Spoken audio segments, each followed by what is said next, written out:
João capítulo 20, a partir do versículo 19, nós estamos em duas ocasiões solenes, um trabalho de caráter missionário e um culto de Santa Ceia.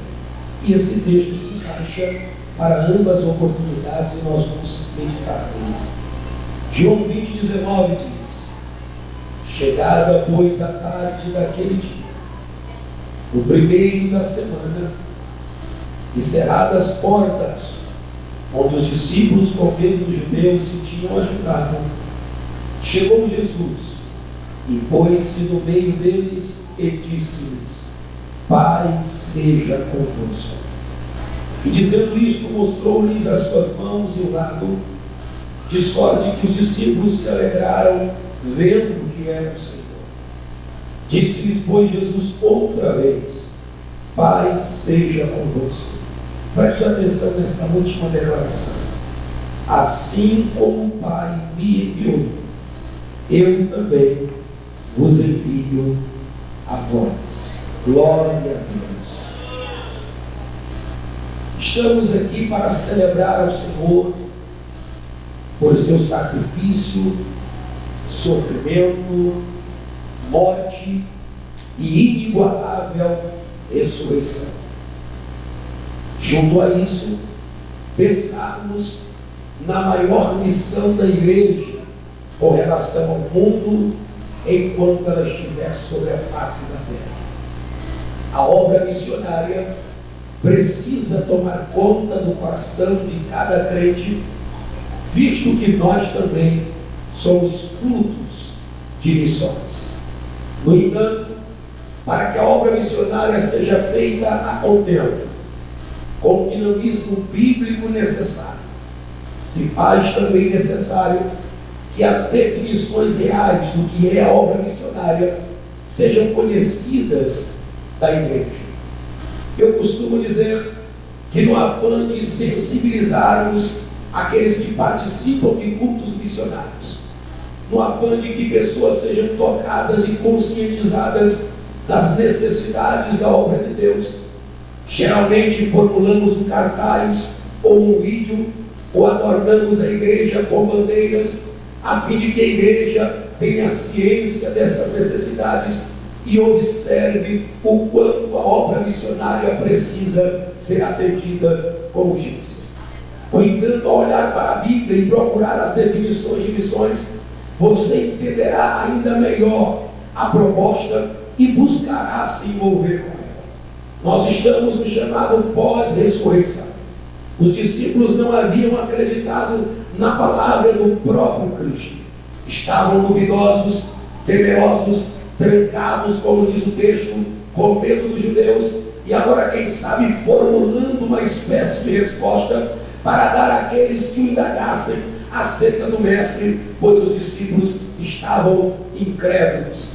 E agora, com as portas fechadas, porque para Jesus não há portas fechadas, Jesus entra naquele lugar, se coloca no meio deles e observa que Jesus poderia censurá-los, Jesus poderia repreendê-los. Ele tem toda a moral e autoridade para isso. Poderia trazer sobre o rosto deles a vergonha de não terem acreditado na palavra. Mas antes de censurá-los, Jesus olha para eles e diz algo importantíssimo para a igreja. Jesus olha e diz: paz seja convosco. Até em momentos conturbantes, Jesus sabia se apresentar. E talvez você se questione: por que Jesus, ao invés de censurá-los, deu-lhes a paz? Pela seguinte razão, penso eu, baseado no contexto dessa passagem: ninguém consegue estar bem, ouvir a voz de Deus, aceitar as suas instruções, se o coração estiver conturbado. Vivemos uma era das doenças psicossomáticas. Muita gente está sem rumo, sem direção e sem uma resposta, porque a alma está perturbada, está em turbulência interna. Mas Jesus queria primeiro acalmar o coração daqueles homens, para depois lhes dar as devidas instruções. Então eu uso dessa palavra para dizer: se alguém neste culto chegou angustiado, preocupado, nervoso e aflito, tem paz do Cristo vivo na casa para acalmar a tua alma, acalmar o teu coração e você ouvir a voz de Deus para continuar servindo a Ele. paz seja convosco. Depois de dar a paz, mostrou-lhes as mãos, para que eles se certificassem das marcas que foram feitas na cruz e exibidas no alto do Gólgota. E mais uma vez, quando ele mostra as mãos e lhe dá a paz, a Bíblia diz que os discípulos se alegraram ao ver que era o Senhor. Isto porque o Salmo já cantava poeticamente que na presença do Senhor há plenitude de alegria, e a sua deixa há delícias perpetuamente. Não tem como chegar nesta casa e a tristeza tomar de conta, porque o Senhor está presente, e aonde está o Senhor, aí há liberdade de alegria e de adoração. Portanto, toda a tristeza seja lançada por terra, e a alegria que vem do Cristo ressurreto invada o seu coração, e você saia por aquelas portas alegre em Deus. Mas aí nós chegamos no ponto culminante, onde encerro a minha breve palavra, para que continuemos aqui adorando a Deus. Jesus olha para os discípulos e diz algo interessante, pastor Reginaldo: Pai seja convosco, assim como o Pai me enviou, eu também vos envio a vós. Jesus acaba de usar de uma frase para definir o que é missões. Se você me perguntasse o que é missões, eu lhe definiria da seguinte maneira: missões é a igreja continuando aquilo que Jesus começou. Missões é a igreja prosseguindo naquilo que o Mestre deu início para a salvação das almas do mundo inteiro. E depois dessa definição, cabe aqui uma observação importantíssima. Qualquer um que lê o livro de Atos dos Apóstolos vai observar que a igreja, de fato, cumpriu de forma muito nobre. Ela deu continuidade àquilo que Jesus começou. E aí, pastor Gessé Coutinho, cabe uma indagação: o que motivou aqueles homens? O que impulsionou o espírito e o coração deles? Porque de fato eles deram continuidade? Será que há uma razão, há uma resposta para isso? E eu gostaria de mostrar-lhes 3 respostas do porquê esses homens deram continuidade à obra missionária. A primeira razão deles serem motivados a continuar a obra de Deus é porque eles foram testemunhas oculares que, para iniciar esta obra, um alto preço fora pago. Eles viram quando ele foi açoitado. Eles viram quando ele teve que carregar a cruz que não lhe pertencia. Eles viram quando ele foi levado ao alto do Gólgota, seus pés e mãos pregados, levantados sobre o lugar da caveira e em zombaria. Eles viram quando ele reuniu as últimas forças, olhou para o céu e disse: Pai, está consumado, em tuas mãos eu entrego o meu espírito, e rendeu ao espírito. Ou seja, eles viram o sofrimento, e ao ver aquela morte, jamais poderiam se furtar do privilégio de realizar missões. E talvez você diga: pastor Max, então para mim é um pouco difícil porque eu não vi o sofrimento, eu não fui testemunho ocular. Mas eu conheço também um grande homem que não foi testemunho ocular do sofrimento, mas que mesmo sem ser testemunha, ele pregou de viva voz, porque o próprio Deus lhe deu a visão. E este homem pregava da seguinte maneira: verdadeiramente ele tomou sobre si as nossas dores e os nossos pecados carregou sobre si. Nós o reputávamos por aflito, ferido de Deus e oprimido, mas ele foi moído pelos nossos pecados, traspassado pelas nossas iniquidades. O castigo que nos trazia a paz estava sobre ele, e pelas suas pisaduras nós fomos sarados. Todos nós andávamos como ovelhas, desgarrados sem ter pastor, mas o Senhor fez cair sobre ele a iniquidade de nós todos.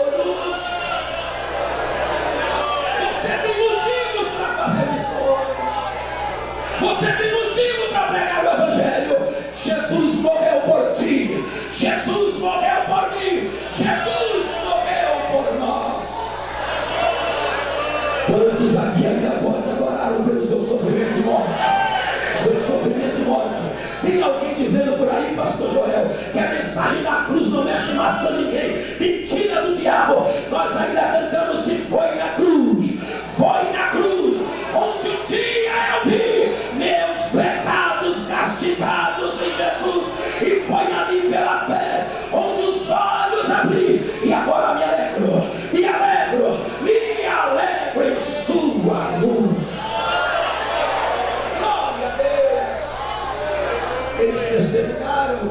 e puderam fazer missões. Um outro motivo que os levou a fazer a obra missionária reside no fato de que eles sabiam que para dar continuidade a essa obra havia muitas necessidades. Eles mesmos foram instruídos acerca da necessidade. Quando você lê o Evangelho de Mateus, capítulo de número 9, a partir do versículo 35, diz a palavra de Deus que Jesus vira e olha as multidões. Elas estão exaustas, aflitas, desgarradas como ovelhas que não têm pastor. Ele se volta aos seus discípulos e diz com muita compaixão: a seara, na verdade, é grande, mas poucos são os trabalhadores. Rogai, pois, ao Senhor da seara que envie trabalhadores para a sua seara. Preste atenção nessa declaração de Jesus. Por que dizer que a seara é grande e poucos os trabalhadores? Porque se você ler a Bíblia, ao passo que Jesus evidenciava a sua obra evangelizadora, mais e mais seguidores estavam com ele. No entanto, Jesus está aqui apresentando a maior necessidade da obra missionária. Sem dinheiro não se faz missões, mas essa não é a maior necessidade.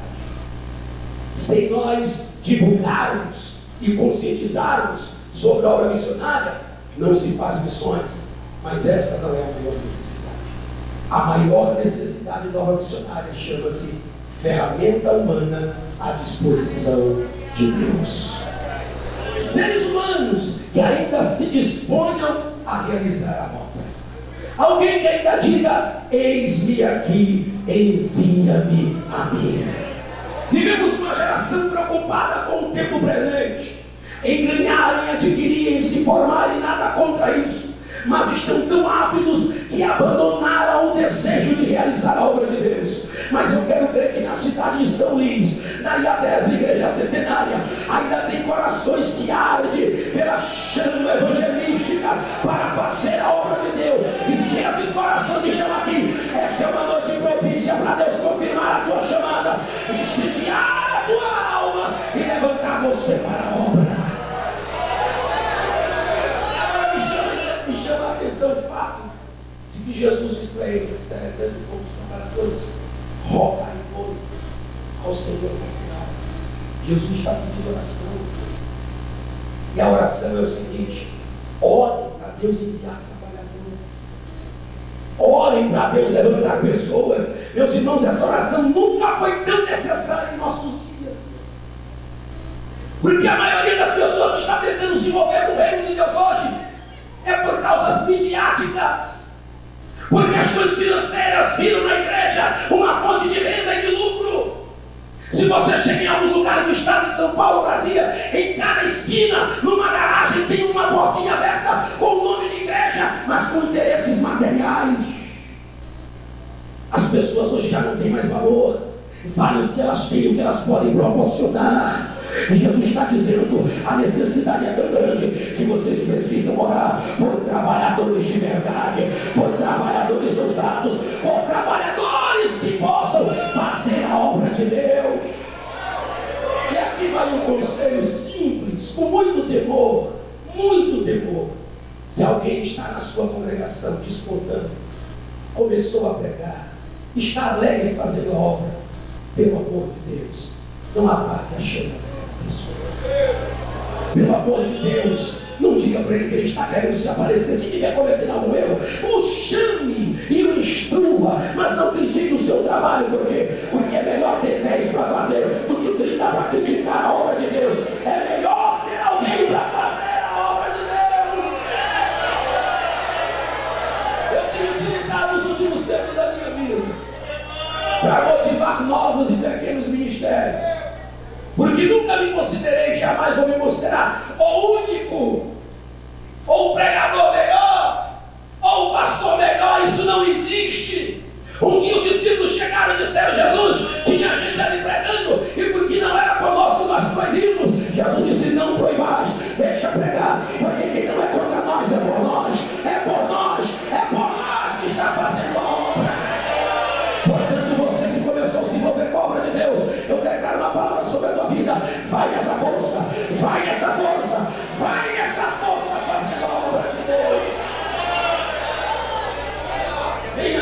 Sinceramente, eu não estava querendo falar disso. As lembranças de anos atrás, não muito cedo essa tarde, quando eu saía da minha casa às 5h30 da manhã, com uma bolsa cheia de Bíblias, para marcar os 7 primeiros lugares nos congressos da Comatese, e ficava ali, tanto na Comatese quanto na Conimagem na época. Às vezes eu ia almoçar 2 horas da tarde, 5 horas, mas o dia inteiro ouvindo os homens que eram dados para pregar a palavra de Deus, enquanto a chama incendiava. Durante a minha caminhada eu peguei muitas pancadas, pedradas, mas elas me fizeram bem porque eu precisava amadurecer. Mas eu lembro-me de uma ocasião em que alguém já foi perdoado, era amado, olhou para mim e disse: eu já vi muita gente começar como você e depois parar. Aquilo foi uma flecha, mas eu respirei fundo, olhei para ele com temor e disse: eu não vou parar, porque quem me escolheu foi Deus, quem me chamou foi Deus. Eu tenho uma palavra para dizer para alguém que está aqui essa noite. Eu não estava de plano em dizer isso. Ninguém vai parar a tua chamada, ninguém vai parar o teu ministério. Se você desanimou por alguma causa, receba o ânimo que vem do céu para realizar. Quem recebe a presença. Encerro dizendo que o terceiro motivo para eles fazerem a obra de Deus reside no fato de que eles viram que realizar esta obra sempre trará os seus poderosos resultados. A igreja centenária pode repetir comigo essa frase. Diga comigo: fazer missões sempre trará os devidos resultados. Jesus disse para todo mundo: pregai o evangelho. Quem crê e for batizado será salvo.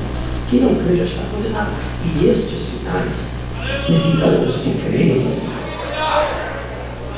E o próprio texto diz que de fato o Senhor, depois de ter partido, cooperava com eles com os sinais que se seguiam. E os resultados se dão em 2 âmbitos, e eu termino aplicando isso no igreja. Nós estamos vivendo um tempo em que a salvação é imprescindível. Tem muita gente tirando a vida. Tem muita gente presa por ideologias. Tem muita gente no engano e nas trevas. O departamento de missões está fazendo esse trabalho lindo durante esta semana. E o meu desejo sincero é que o coração de cada crente seja incendiado. E ao sair pelas ruas, seja menos um suicida, menos um homicida, menos um escravizado pelo álcool. Por quê? Porque enquanto a gente prega, não somos nós que fazemos a obra. É o poderoso Espírito de Deus que está com a igreja e que vai convencer o pecador. É o poderoso Espírito de Deus.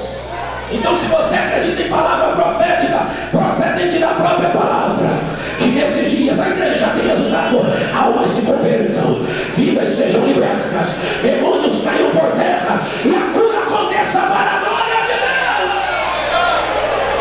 Para você ter uma ideia, no primeiro sermão de Pedro, no dia de Pentecostes, aqui é mostrando, ele havia negado Jesus 3 vezes diante de muita gente. Mas agora ele está diante de uma multidão que afluía Jerusalém, gente de todas as partes. E quando viram os discípulos cheios do poder, verbalizando palavras que engrandeciam a Deus, o barulho, o som, aquela voz concorreu a todas aquelas nações representadas. E quando eles chegaram, começaram a dizer: esses homens estão embriagados, estão cheios de vinhos. É quando Pedro se levanta e diz: varões, atentai nas minhas palavras, estes homens não estão embriagados como pensais, sendo esta hora do dia. Pelo contrário, o que ocorre aqui é o que foi dito pelo profeta Joel: e acontecerá que nos últimos dias, diz Deus, eu derramarei do meu Espírito sobre toda a carne. Ele termina de pregar, eu não posso estender. O povo está confundido e diz: o que faremos nós? Arrependei-vos e cada um de vós seja batizados para remissão